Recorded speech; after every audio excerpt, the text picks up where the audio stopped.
अस्सलाम वालेकुम। This is Abdul Gaffar and welcome to computer class. अच्छा त अॼु जेको कंप्यूटर जी क्लास आहे इहे जीअं त तव्हां ऑपरेटिंग सिस्टम पढ़ो पिया ऐं ऑपरेटिंग सिस्टम कंटिन्यू आहे अॼु बि सेकेंड लेक्चर आहे उनजो।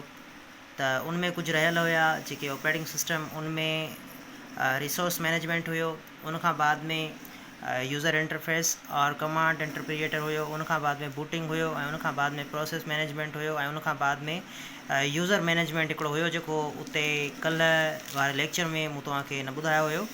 त इन जो जेको अठों आहे टाइप उहो बि आहे अठों जेको यूज़र मैनेजमेंट आहे। ठीकु आहे, त अॼु इन्हनि खे ॾिसणु कंप्लीट करणु त इन्हनि जा कहिड़ा कम आहिनि जेके अॼु जा टाइप आहिनि। त इन में जेको रिसोर्स मैनेजमेंट आहे, त रिसोर्स मैनेजमेंट छा कंदो आहे, इन में जेके बि कंप्यूटर जा हार्डवेयर जा जेके बि रिसोर्सिस अची था वञनि उनमें छा आहे, उनमें CPU बि अची थो वञे, उनमें मेमरी बि अची थी वञे, उनमें इनपुट आउटपुट जेके डिवाइसिस आहिनि उहे सभु अची था वञनि। उनखां अलावा सेकेंडरी स्टोरेज जेका हूंदी आहे उहा बि उनमें अची थी वञे। हाणे हिन छा कंदो आहे, इन्हनि सभिनी खे मैनेज कंदो आहे। इन्हनि सभिनी खे कीअं मैनेज कंदो आहे, इन्हनि में जेको प्रोसेस थींदो आहे उन प्रोसेस खे उहो सही तरीक़े सां ठीकु तरीक़े सां इन खे मैनेज कंदो आहे। सही आहे, ऐं जेके उन्हनि जा कम हूंदा आहिनि उन्हनि खे सही तरीक़े सां उहो ॾिसंदो आहे ऐं उन्हनि खे वॉच कंदो आहे। ठीकु आहे, उनखां बाद में ॿियो जेको आहे उहो आहे यूज़र इंटरफेस और कमांड इंटरप्रिएटर। हाणे जीअं तव्हां इंटरप्रिएटर पढ़ी आया आहियो पहिरियों ई ऑलरेडी, त जेके लैंग्वेज जेके सॉफ्टवेयर हूंदा आहिनि, जेके लैंग्वेज जा टाइप हूंदा आहिनि, जिन खे छो त कंप्यूटर जेको आहे उहो सिर्फ़ु बाइनरी लैंग्वेज खे सम्झंदो आहे। It means that machine language जेका हूंदी आहे उहा उन लैंग्वेज खे सम्झंदो आहे ऐं उन लैंग्वेज खे सम्झाइण जे लाइ उन में लाज़मी आहे जेके इंस्ट्रक्शन असांजे तरफ़ खां उनखे मिलियल हूंदा, जेके बि यूज़र जे तरफ़ खां उनखे इंस्ट्रक्शन मिलियल हूंदा, त हाणे उहे उन में त न हूंदा न, उन जी लैंग्वेज में न हूंदा लिखियल। फॉर एग्ज़ाम्पल तव्हां को बि कमांड ॾियो था, फॉर एग्ज़ाम्पल तव्हां जेकॾहिं को एप्लीकेशन खां ओपन कयो था, त उन एप्लीकेशन ओपन करण जी जेका कमांड हूंदी तव्हांखे उहा उनखे केरु ट्रांसलेट करे उनखे ॿुधाईंदो त तव्हांखे हाणे तोखे जेका आहे उहा कमांड मिली आहे ओपन करण जी, हाणे हिन एप्लीकेशन खे ओपन कर। ठीकु आहे, त इहे जेके सॼा कमांड्स हूंदियूं आहिनि उहे केरु ॾींदो आहे, उहो इंटरप्रिएटर ॾींदो आहे ऐं उनखां अलावा कंपाइलर ॾींदो आहे ऐं असेंबलर ॾींदो आहे। इहे टे जेके आहिनि लैंग्वेज ट्रांसलेटर जा टाइप्स आहिनि जेके ऑलरेडी मां तव्हांखे पढ़ाए चुको आहियां ऐं उहे तमामु इम्पॉर्टेंट अथव। उहे तक़रीबन टेस्टुनि में फिरंदा रहंदा आहिनि, छो जो इन्हनि खे जेके आहिनि सम्झण में थोरी डिफ़िकल्टी ईंदी आहे, छो जो जेके इंटरप्रिएटर आहे उनखां वरी बाद में कंपाइलर थी थो वञे, वरी उनखां बाद में जेको असेंबलर थी थो वञे, इन्हनि जे कमनि में थोरी कन्फ्यूजन थींदी आहे। अगरि जेकॾहिं तव्हांखे ठीकु तरीक़े सां सम्झ में न आयो आहे त तव्हां उनजे अबाउट का बि जेको आहे क्यूरी आहे त तव्हां पुछा करे सघो था। ठीकु आहे, उनखां बाद में हाणे छा आहे, हिते इहे जेको कमांड इंटरप्रिएटर हूंदो आहे इहो हिकु इहो त पार्ट आहे। पहिरियां सभ खां पहिरियां त छा आहे, ऑपरेटिंग सिस्टम जो पार्ट आहे। उनखां अलावा हीउ छा कंदो आहे, इहो ट्रांसलेट कंदो आहे। हीउ ट्रांसलेट कंदो आहे जेके हिनखे कमांड्स मिलंदियूं आहिनि, उहे कमांड्स छा कंदो आहे, उहे ट्रांसलेट कंदो आहे into machine language. Machine language में उनखे ट्रांसलेट कंदो आहे त जीअं उनखे कंप्यूटर आहे जेको हार्डवेयर हूंदो आहे, कंप्यूटर हार्डवेयर उनखे आसानी सां सम्झी सघे। ठीकु आहे, त उनखां साॻियो ई कमु आहे जीअं हिते जेको आहे ऑलरेडी जीअं तव्हां पढ़ी आया आहियो, जेको इंटरप्रिएटर जो कमु हूंदो आहे उहो सेम कमु आहे। उनखां बाद में अचे थो बूटिंग। उनखां बाद में अचे थो बूटिंग छा हूंदो आहे, बूटिंग जॾहिं कंप्यूटर स्टार्ट थींदो आहे न, कंप्यूटर स्टार्ट थियण सां हिकिड़ो प्रोसेस हूंदो आहे जेको स्टार्ट थींदो आहे, उहो हूंदो आहे बूटिंग। हाणे इहो बूटिंग छा आहे, booting is the process starting computer. ठीकु आहे, हाणे कंप्यूटर ऑपरेटिंग सिस्टम जेको हूंदो आहे उहो स्टार्ट थींदो आहे ऐं हिनखे तक़रीबन ईअं बि चयो वेंदो आहे त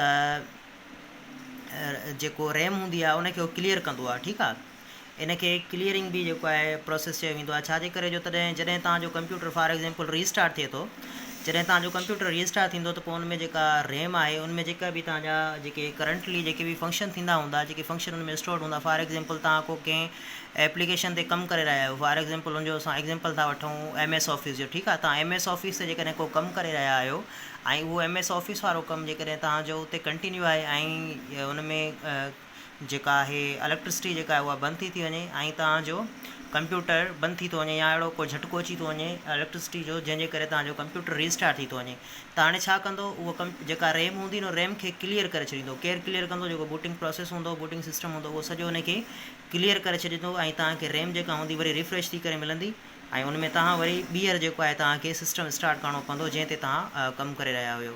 ठीकु आहे, आई होप तव्हांखे सम्झ में अची वियो हूंदो। उनखां बाद में अचे थो प्रोसेस मैनेजमेंट। हाणे प्रोसेस मैनेजमेंट छा हूंदो आहे? प्रोसेस मैनेजमेंट हिकिड़ो अहिड़ो कमु हूंदो आहे जेको असल में ही छा कंदो आहे, हिकिड़ो इहो अहिड़ो जॉब आहे अहिड़ी जेको परफॉर्म कंदो आहे सिस्टम, ठीकु आहे।